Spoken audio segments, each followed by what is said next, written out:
Welcome back to Drive Your Thoughts podcast. I'm your host, Master Coach Carrie Marshall, and it's time to go after those goals. Yeah, whether ready or not, life's coming hard, no breaks, no stop. And if you put me on the spot, don't get it twisted, I never drop. If you feel a bit out of control and out the box, here's a way that you could drive your thoughts. Turn this podcast on, it's a lock.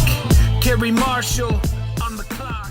Welcome back to Drive Your Thoughts Coaching. I'm Carrie Marshall, Master Coach, Certified and Goal Expert. And today we are going to talk about this phrase that I heard the other day that just made me start to think about all of these different things that we say. So I want you to think about the last time that you heard someone say, they're doing the best that they can, or I'm doing the best that I can.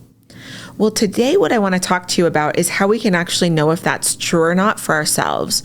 Now, when we talk about other people, honestly, we really don't know if they're doing the best that they can. It's all a guessing game. And so I had a client come to me and she was talking about her frustrations in her family.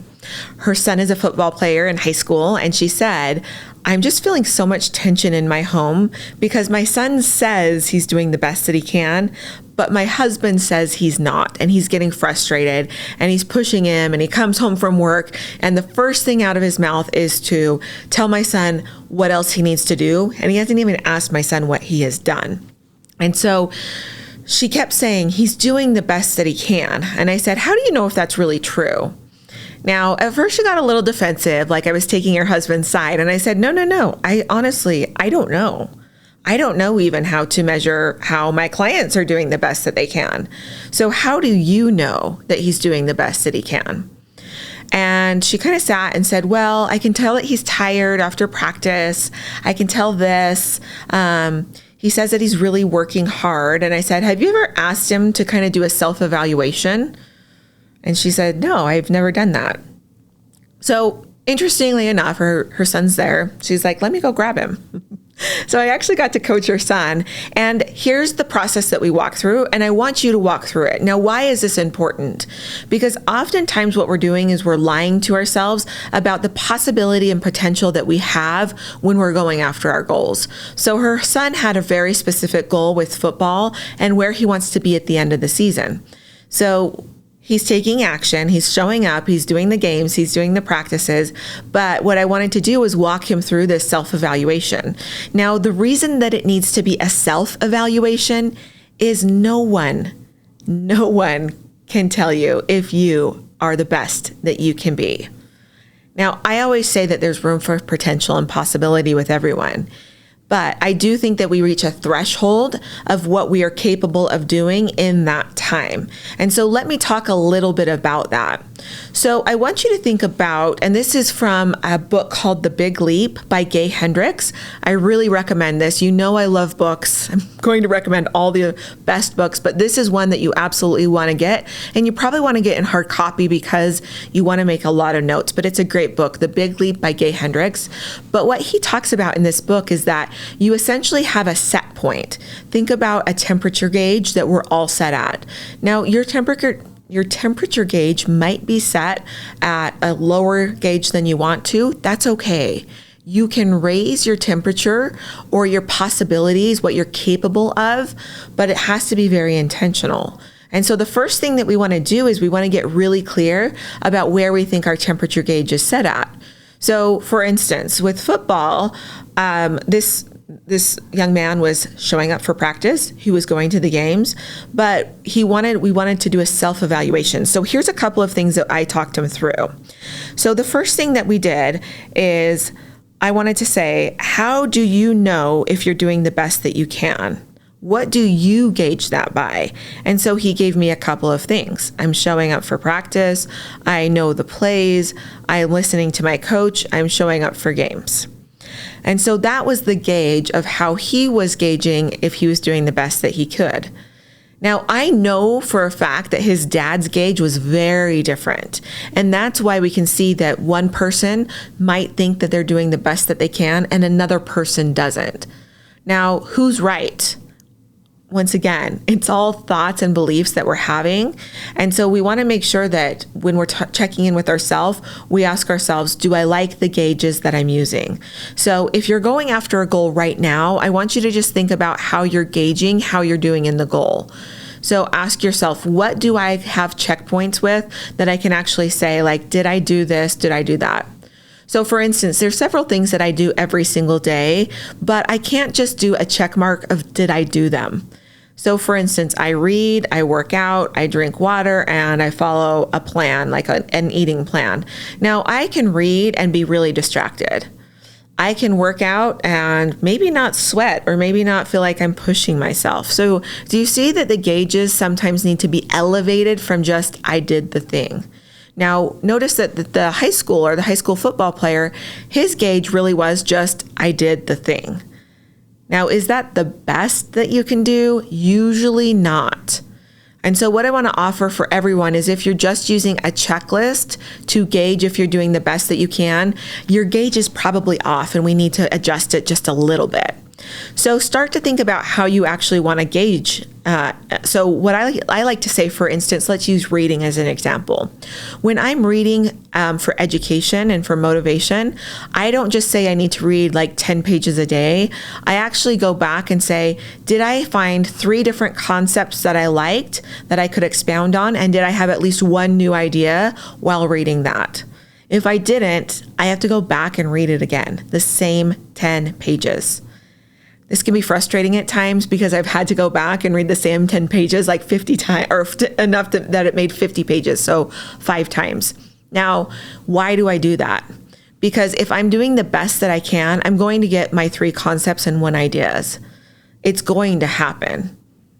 But if I'm blocking myself because I'm distracted or because I'm tired or because I'm not taking it seriously, then I'm not giving it the best that I can. But notice the difference between I read 10 pages and I read 10 pages and got 3 concepts and 1 idea. Such a different way of looking at it. So make sure that when we're talking about how you're gauging, if you're doing the best that you can, that you're doing something besides just a checkpoint on I did the thing. Now, the next one that I asked him is, how can you check in with yourselves? When are you checking in with yourself? And he said, usually when my mom comes to me and says, are you really doing this? And I just kind of check in and go, yeah, I am. So he's not checking in with himself after practices. He's not checking in with himself after games. He's ignoring his dad, which is totally fine. That's how teenagers operate sometimes. But I asked him, when do you want to check in with yourself? And he mentioned, he said, usually, especially for practices, I'm like by myself driving home. He's like, I could take a second just like right then before I drive away and check in and see. And he said, away games, I'm usually on the bus and I put my headphones on for a couple of 15, 20 minutes after the game to just kind of unwind. I could do it then. So notice that all of a sudden he's now finding ways that he can show up for himself. It's not his dad leading it and it's not his mom checking in on him. All of a sudden now this high schooler is finding ways that he can check in with himself. So the next thing that I asked him is, what do you do when you are doing the best? How do you know when you're feeling your best? Now, this was when it got really interesting. Is this high schooler sat and he kind of like straightened up a little bit and his shoulders went back and he got this little smile on his face and he goes, I can just feel it. And he's like, I don't want to be cocky or anything, but he's like, it just feels like I really am the best. I'm the best at my position. I'm the best team member there is. I'm riling the other guys up. I'm, even when the coach yells at me, I'm kind of taking it as it rolls off my back, I just kind of take it in. Yeah, coach, I can do that. But he's like, I can feel it. So I want you to think for yourself, when do you know that you're doing your best? So for some of you, you might be sitting here thinking, I don't know what that feels like. That's okay. But I want to challenge you to start to figure out what your best feels like. For me, it starts to feel almost effortless.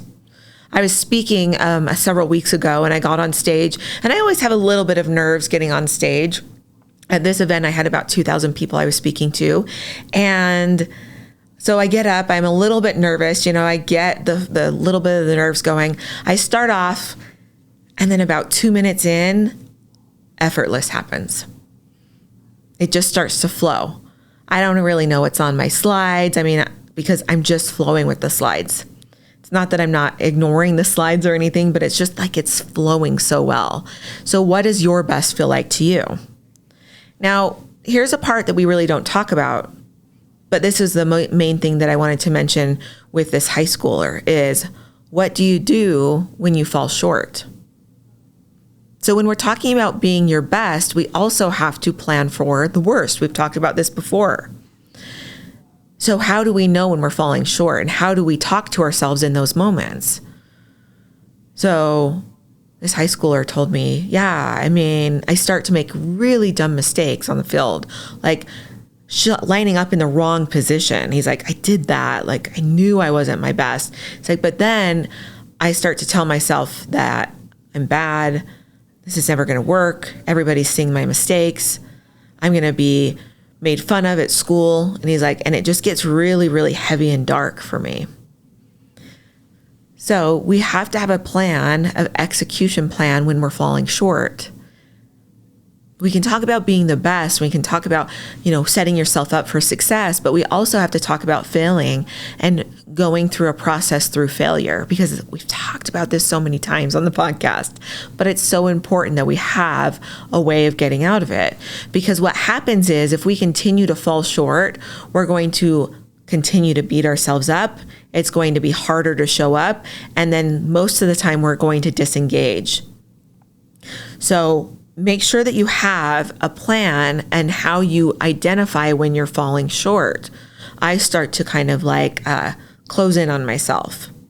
So instead of it being effortless, I get small and things start to get hard. But when I can identify that fast, now I know and have an execution plan for getting out of it. So I start to take small, actionable items, telling myself that that is how I get back to the best that I can be. So what do we do when we're not doing our best? And this is the last question that I want to ask for all of you. What do you do if you're in that spiral of failing or falling short? Well, what we can do is we can really just start to go back to the gauge. How are we gauging ourselves? Maybe our gauge, our set point has gone down a little bit. That's okay. We just need to know and identify how we can raise our gauge again, how we can raise the set point again. So we use these tools not to beat ourselves up ever. If you are seeing that you're seeing where you're falling short and then you're beating yourself up, that is a problem.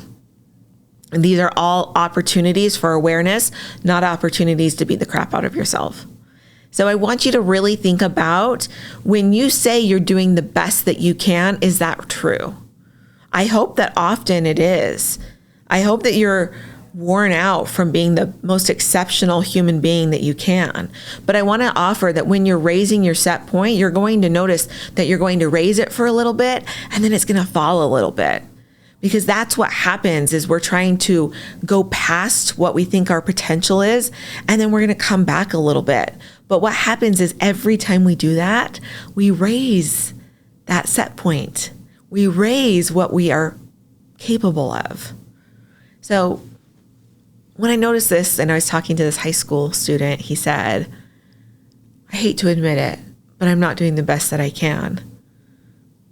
And he said, I just don't want to tell my dad. I don't want him to say he was right all along or get on me about it.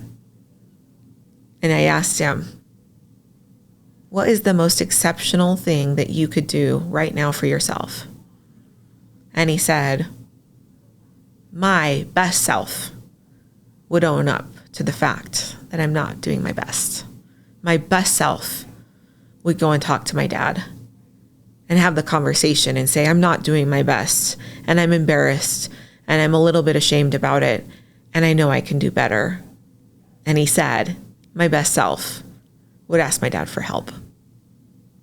So I want to challenge you today. What would your best self do? How are you going to raise the set point? How are you going to have the compassion with yourself to actually answer those questions honestly And when you see the shortcomings, that you can really go after them and not make it mean anything, but see it as an opportunity for potential and growth.